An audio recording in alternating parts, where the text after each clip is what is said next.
Hello everybody and welcome back to East.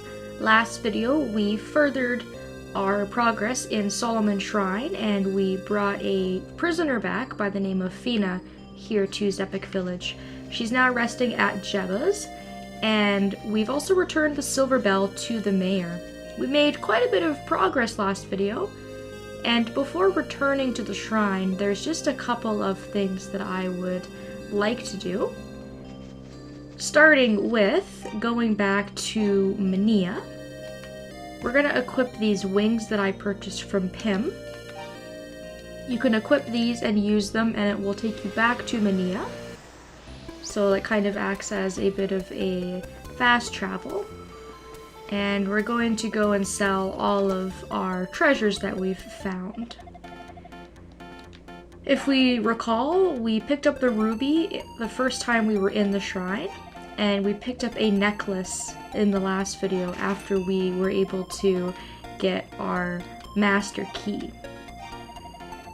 So we'll get a few thousand for selling those things. We're now up to about 6,500 gold, and with that I am going to upgrade my armor.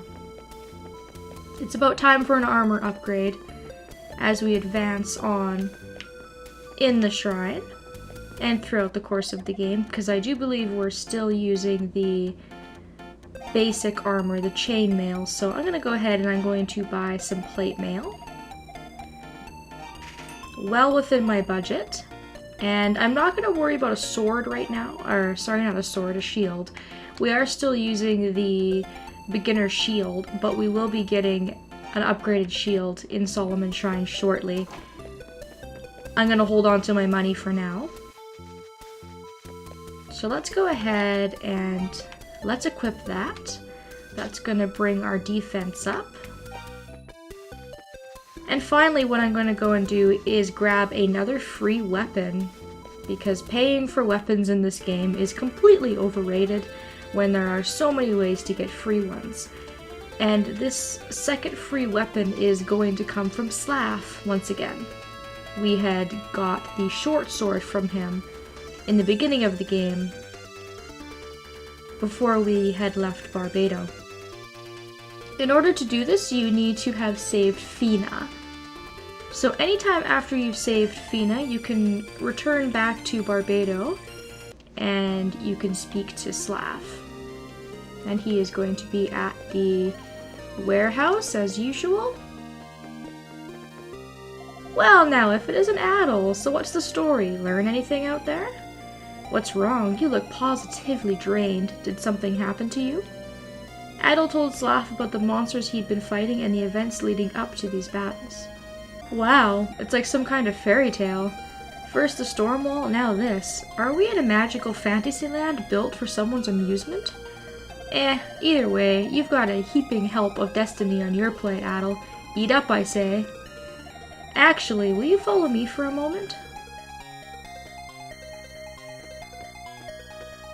And after all of that dialogue takes place, he is going to bring us to the locked area that we had found on our first trip to Barbados. And I had mentioned when we were here last time that we would be able to get in here eventually. Slav just has to unlock it for you.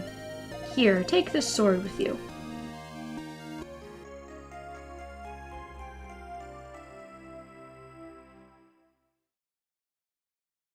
I found it while patrolling at Whitehorn Beach 6 months ago. Probably from a trade ship capsized by the storm wall, which means they won't miss it, so don't feel bad.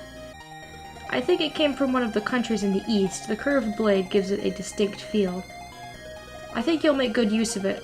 I hope it comes in handy fighting all those monsters. Ha, it's weird, you know, seeing that determined look in your eyes. I almost want to go with you. Ah, well, I'll see you later, man. If you need anything else, don't you hesitate to swing by. What a nice guy that Slav is. So this sword is really quite powerful at this point in the game, and the only other way to obtain this is we can buy it later on in the game. We're not able to actually buy it at this point. You're only able to buy it after finishing up Solomon Shrine and it costs 5,000 gold, so it's a pretty pricey sword. There is another point where you can get it for free, I do believe, but at that point, it's sort of outlived its usefulness. So this is a super good find if you're able to grab this right now. And I do believe that is also worth a Steam achievement. And then the final note about that sword is requiring the short sword from Slav earlier on in the game is not required in order to get that sword, which is just another added sort of bonus. The next thing I'm going to do is just show off the other graphic option, because I haven't had a chance to do that yet. We started with the complete version of the game, but what we can do is we can switch it to Chronicles, and this is the more sort of updated version. And I think it's a good opportunity to use this on Slav, seeing as how we just saw his character portrait just a moment ago. So now if we speak to him, you can see that the portrait has changed, and he has quite an updated sort of modern look. So this applies to all of the characters in the game that we've spoken to so far. And it's completely up to you what sort of graphic you want to use, and you can change it at any time. The version we were using before is more of, I would say, an older sort of style. The characters are a bit more sharp, whereas in this version they're a bit softer and a little bit more modern. I kind of like the other version myself. It kind of gives it a little bit more of a RPG-ish sort of feel in my opinion, but it doesn't really matter too much. But I thought that I would show off those two options.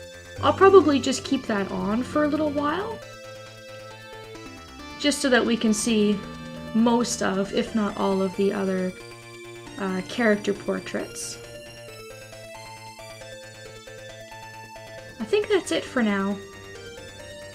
There's a chest that we can pick up on the world map if we want to, now that we have our sort of master key, but I don't think I really want to bother with that too much at the moment.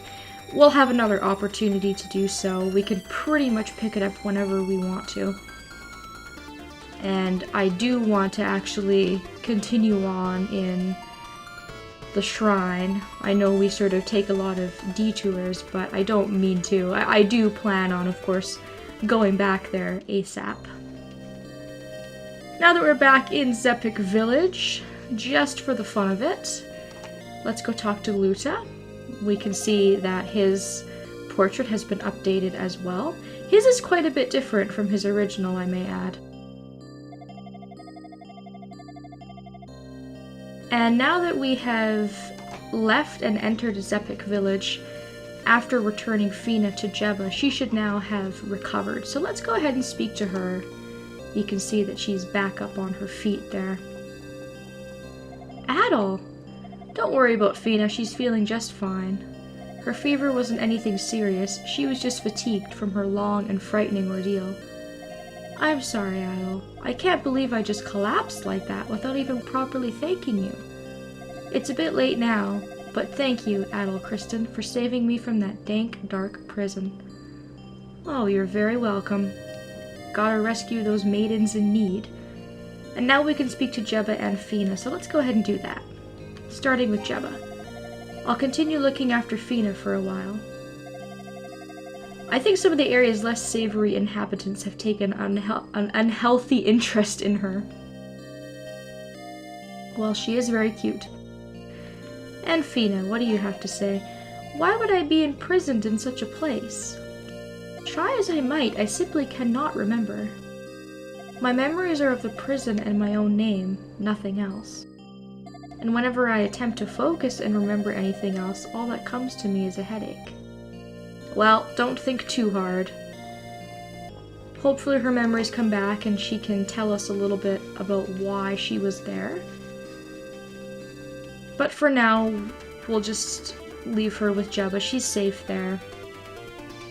And the last thing I want to do is go and speak to the thieves. I do believe that once you've found and returned the Silver Bell, they'll have a little bit of additional dialogue for you. So let's talk to the boss here.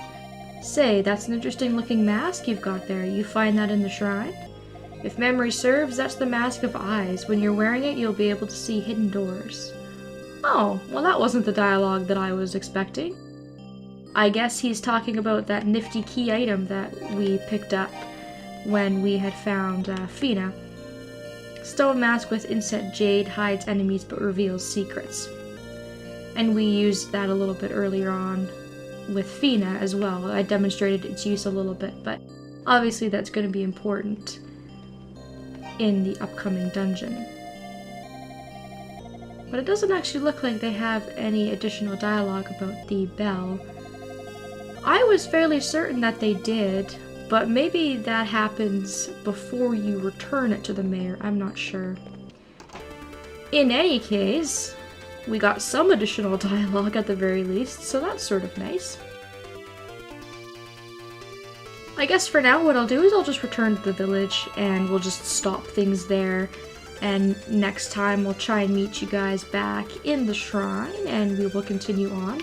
Now that we have a little bit of additional attack power and some additional defense, it's going to make Solomon's Shrine that much easier to actually go through and complete. So that's going to be nice. Hopefully the dungeon won't give us too much trouble and we can actually finish up in that place sometime soon. I want to thank you all so very much for watching, and I hope that I will see you all next time.